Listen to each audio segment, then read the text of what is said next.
Ladies and gentlemen, Two Dudes Talk Music in conjunction with E. Brown Industries and Big Jerry Burger brings to you everybody's new favourite game show, Get in the Bin.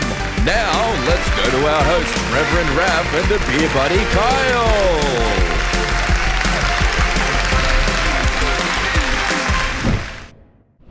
Welcome back to the Two Dudes Talk Music YouTube channel. I am the Reverend Raph, joined once again by my good friend Kyle, aka the Beer Buddy, and our new friends Chris and Jolene from Mezmik. And it is time for everyone's favourite game show on a Sunday night. It is time for Get in the Bin. And this is where we ask our esteemed guests if they could snap their fingers with phenomenal cosmic powers and eliminate three things from the music business. Big or small, altruistic or selfish, whatever you would like, what would they be? Whoever wants to go first, what is the first thing that you would eliminate from the music business and why? So this one might be a bit controversial. I like it. But getting rid of free Spotify accounts. Because, it's so hard for musicians to make money these days and to try and make a living out of, you have to, on Spotify, what's the paying rate of 0.002 cents per play or something like that. And I think by having free Spotify accounts, even though technically there's the idea of, you get ads, I think having a paid premium for all of these streaming services will hopefully bring up the amount of money available to actually pass on to the artists.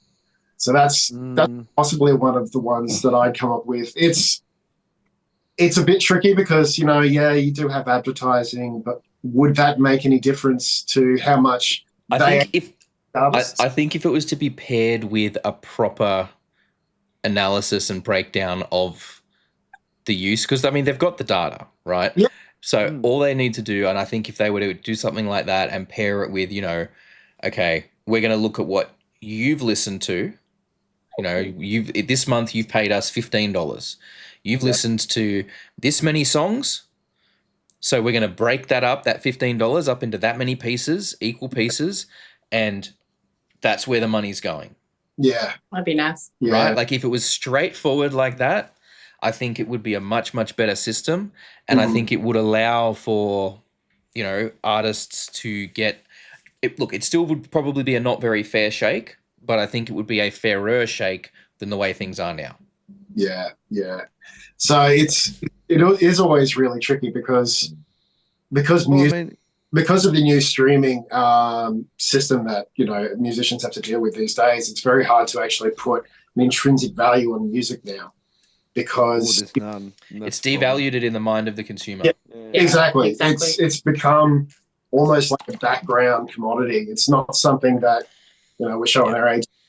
You camp out your favorite CD store waiting for the latest release. You listen to, I listen to music all the time when I'm working. And so I listen to, 30 or 40 artists a week.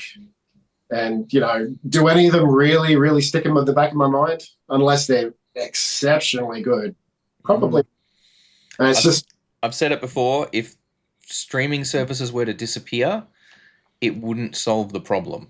No. Because music, like I said, it's been devalued. Like it used to be, $30 not $30, like $15, $20 would get you an album with 10, 12, maybe 15 songs if you're lucky. If it was a double album and you paid like $30, you might get 20 songs. Yeah. But, that meant a song was worth like $1 or $2. Yeah. And as Kyle points out a lot of the time, because you've paid for that, you're going to give it time. Yeah. You're going to give it your time. You're going to listen to it once, twice, a few times to see how you feel about it. And, you'll get familiar with it and you'll start to get a bit of the nuances and you'll start to, get a vibe out of it, right? And really see, like the first 30 seconds of the song comes on, you may not be digging it, but by the time it gets to the end of the song, okay, cool, like you're good with it. But these platforms, for that same price that you used to pay for a single CD, you now can get access to all of the music in existence ever. And it's so the value per song is nothing anymore. And, Kyle, again, going back to Kyle's point that he often makes is because it's an endless supply of music, if the song comes on and you're not digging it in the first 15, 30 seconds, you're going to hit the next button and you're just going to move on to something else. And you'll never give it the time because you haven't invested in it. Yeah, exactly. And it's, no, we I don't want to go on a long rant about it, but we talk about that on the podcast a lot. Yeah. Part 2 of Chuck in the Bin. Yeah. No, it's just one of those. It's a weird thing, man. It's a weird thing. I mean, we started. Whoever knew Lars and all that were right when they said, "Man, you got to stop burning people's music because it's going to go down. This Napster thing is going to open up a." But they had the right idea, the wrong execution. Right idea, wrong execution. Yeah. Yes, yeah. Damn you, Napster. Damn you, Napster. Yeah, and we can't close it now. That's the thing. Once Pandora's box is open, you can't close it. No. Yeah. Oh. All right. So what is your first one, Jolene? What's the first thing you'd chuck in the bin? Thought about it. I think egos. I mean, they're out there, and sometimes you do need it to be a musician.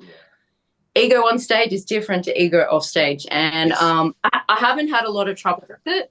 But I can't even remember who, but dealing with people when you're playing with them, you think, oh, hey man, we're in the same boat. But if they've got an ego about them or they think they're better than you, I mean, fair enough. If you're a big rock star, fine. But your local crew or whatever. I'm not saying that there is any local crew that I know with an ego, but just leave it at the door. That we'll chuck it in the bin. I think, man, we're all human and we all love music. Doesn't matter what music you play. Doesn't matter if you've learnt an instrument or if you're making it on computer or whatever.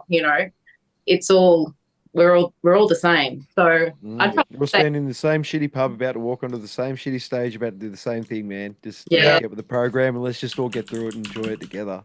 And get on with each other. Sure, some people are shy and some people are introverts and some people just like hanging with their crew. But it doesn't hurt to say g'day to someone if you're playing. Hey man, loved your set. Good on you. Awesome. Like, it might not mean that much to some people, but some people it might mean everything. So so egos can bugger off. No, definitely. All right. What's number 2 that you would throw in the bin? Well, it's an old one, but I think the whole male versus female in the music industry, I mean, it's pretty old. Just get on with it already, male, go for it and just support people no matter what. I mean, I'm still very new to the whole band scene, but I've been singing a while, and I think, it's hard enough in this world to get by and pay your bills and, go to work every day or whatever. So, putting someone down because of their sex, and I know it might seem a bit stereotypical coming from a female, but it can be off-putting. I mean, personally, I haven't had a lot of trouble with it. So, but I've heard stories and you just think, Well, I mean, like I look, when I was first sort of getting out into the scene in Sydney, the early on in some of the first gigs I was playing, I didn't have, I don't know. Look, I was a bit of a shit back then, and there was a band that was setting up to play at one of the gigs I was on, and it was like a male singer, but the rest of the band was women. Wow, that's cool. Not a common dynamic, but at the time I was kind of like watching them set up and like stood next to one of my bandmates, and I was kind of like, fucking, let's see how this goes, fucking, but like, and I was a fucking idiot because they were amazing. Yeah. And it's like, and I've obviously since grown and matured, and realized that mentality was idiotic and has no place in things. But yeah, it's just, it sucks because we don't, on one hand, we want to try and promote the mentality of like, we want to encourage more women to be able to take part in music in their preferred genres, like, because there are some genres where obviously women are far more represented than men, and but metal is generally not one of them. Okay, No. and like I want, and especially up here in Brisbane, I see far more diversity in the metal scene than I did when I was in Sydney, and maybe I was just going to the wrong gigs. Yeah. But and maybe that's also just a factor of time and things kind of improving over time as well. But on one hand, but we want to encourage it, but at the same time, we don't want to try and single it out, because that can also be seen as being patronizing and feeling like, oh well, that women can't succeed without like sort of men backing their efforts and stuff like that. And it's a careful thing to walk, but you're right. I think there's unfortunately we do still see it a little bit, and we do still hear stories of it. Like what's half the audience, isn't it? Like Viper Snatch telling us about, was it Viper Snatch told us that they'd like play shows and there'd be like on lineups with bands of like full of old timers or whatever, and the old timers had refused to play before them. Yeah, before them. Like they'd get to the venue on the day, and this band would realize that Viper Snatch is an all female band, all AFAB. I think the bass player identifies as non-binary, but and they and they would literally have on the day, bands would be like, we're not playing before a bunch of girls. Like, what are you talking about? Acid Cherry, which is discussing, Acid Cherry have conceived out of that rage about that whole sort of attitude about women not being able to be heavy in bands and stuff. It's like it's fucking stupid. Yeah, I don't think women are out there to say we're better than you or anything exactly. like that. I just want to have fun too. Exactly. Like, I'm not going to be one of the boys. I'm not going to be like, I'm a princess. It's just like, hey man, I like metal. I want to play metal. Yeah. I don't care. And if people have a problem with it, that's fucking caveman mentality, and you can fuck off. It is. But the whole thing's changed now. Like, we've watched, like Varna, Poppy, Red Hook, Last Martyr. It's become it's really become leaning in. It's more gone away from the whole, I guess, tomboy sort of thing, and I don't know if I'm being rude about saying that, but it's embraced femininity in that sort of sense where, you know what I mean? Like, and they're being able to just be themselves, and instead of having to be that, I've got to be like one of the boys to fit in. Yeah, like that's going. It feels like it's definitely like I know. On our crew and our scene, local scene, everyone's really cool. Like everyone's really supportive, and I know that it's still out there. I haven't really run into it, but I mean, I'm picking my brains here for what to say. No, that's okay. It's good though. I'm like, oh, here we go. All right, Chris, what's your second thing? I think bands, especially when playing on different other people's bills, not supporting each other and being isolationist and not really helping with a lot of the, like some bands, they sort of just sit on their hands and don't do anything as part of the promotion. You're like, dudes, we gave you a slot on this bill. Would you, try and advertise it? Spend and just like the whole, sometimes you come across this mentality of, it's not my gig. We're playing, but it's not. If you're playing, it's your fucking gig. Yeah, exactly. And we haven't come across it too much. I think that was actually really a bigger thing in the past. Like, because like I said, I've been playing for like bands for 20 years, and having that isolationist, super competitive nature. Yeah. I can't promote your thing because that's going to take away from mine. Yes. And having that sort of that mentality, it's not as big, especially in the Brisbane scene. Everyone seems to be trying to help each other out, which is fantastic. But I have seen it in past scenes where you have this type of really super competitive nature between bands where they're like, oh, I'm not going to help you guys because that's just going to take an opportunity away from me. It's like, or yeah, that's not my gig. You know that you're the promoter. You're supposed to be paying the big buck to promote. It's like, yeah, it's kind of doesn't work that way, guys. It's a win-win. You can contribute. So yeah. Like I realize that there's only so many venues and so much money to go around for fans to spend and things like that. But ultimately it's not a zero-sum game. No. Right? Like when everyone supports everybody, everyone does well. Yeah. And that's half the reason that we started this whole fucking thing that we're doing. Yeah. All right. What's number 3? Who's got number 3 that they want to throw in the bin? I've got number 3. Mm-hmm. Just in time to think of her number 3. People, the promoters of gigs not communicating with each other and stepping on each other's feet. It just drives me fucking insane when you're like, okay, we're going to organize a gig for this time. Oh, look, there's another 3 other metal gigs happening down the road. And there's nothing happening in the next 4 weeks. We couldn't have talked to each other and tried to spread them out because, we're all metalheads here and we've all of us have got short time. And so it's better to sort of focus gigs somehow. I don't know how this would actually work, by the way. This is just like something that... In the perfect world. No, this is what it's there for. Yeah. And so, you come across a time where you sort of announce a gig that's been there for months. Like, you announce a gig, you're playing on a certain day, certain place. It's been out for a couple of months.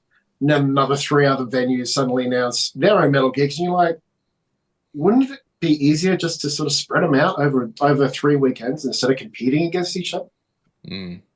I mean, it's common sense, man. That's common. Good here.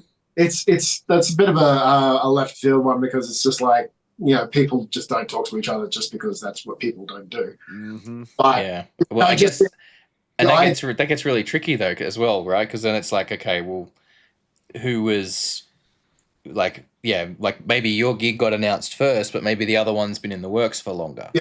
And it's tricky, and it's but I do get what you mean though. Sometimes it feels like there's just too many competing things on, and it's hard to, both as a fan to want to support as much as you can, but I mean, you announce a gig and then suddenly you find out that an international act's playing on the same night, and you're like, well, whatever. That's the worst. That's the worst. Yeah. Every metal band knows that soul crushing feeling, like you'd had this big one planned for months, and then it's like, Metallica's coming out. It's like, well, that sucks. I'm going to Metallica actually. Sorry. Yeah. Yeah. Oh well. All right, and lucky last, Jolene, what is your number 3? Spitting on stage. Yeah, I'll agree. I'll agree. Fair enough. No. I stretch for things. So I was like, that's pretty gross. Spitting on stage when someone else has got to perform after you. Oh yeah. I think just in general, like it's carpet. It's usually it's like you don't want like even if you can, well, it's gross, and that's how venue carpets get stinky. Yeah. And I'm torn between spitting on stage or sticky carpet. So I was like, well, there is a clause. Yeah. And it's not going to stop the flow of beer. So yeah.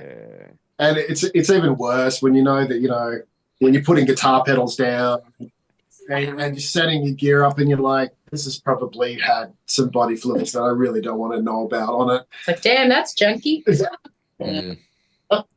I literally for a long time, I've got a different thing now, but for a long time my pedal board was like a suitcase type thing that I would just like take the thing off and have the bottom half of it on the stage. So like any adjustments to my pedals, I'm not actually touching the stage. I'm just touching the inside of my case. Nice. That's actually really smart. Yeah. Check your board too. Be like, oh. Yeah. All right. Well, there we go. So thank you so much, guys. We really, really appreciate you taking the time to speak to us this week and hanging out with us and just having a grand old time. As I said, we are going to have links to everything that Mezmik are doing down in the description. Go and follow them. Keep an eye out on what they're doing for 2025. No doubt it's going to be some good shit. Thank you very, very much to Chris and Jolene for chatting with us today. It's been awesome. You guys have been amazing for watching so far. I am the Reverend Ralph. This is the Beer Buddy Kyle. Take care of yourselves and each other, and we'll catch you guys next time. Peace out. Peace. Thank you so much for hanging out with us today. We really hope you had a good time. If you did, please consider hitting that subscribe button and the notification bell down there. It helps the channel grow. We are still a fairly young channel and we like to try and grow our audience all over the world. We do also, for those of you who are interested, have a Patreon. It's just a couple of bucks a month. At the moment, you get all the videos early and ad-free, but we are working on ways to increase the value of that and make it a bit more enticing. So don't forget to keep an eye out and check back on what's going on over there. Other than that, thank you so much for your time. Enjoy the rest of your day.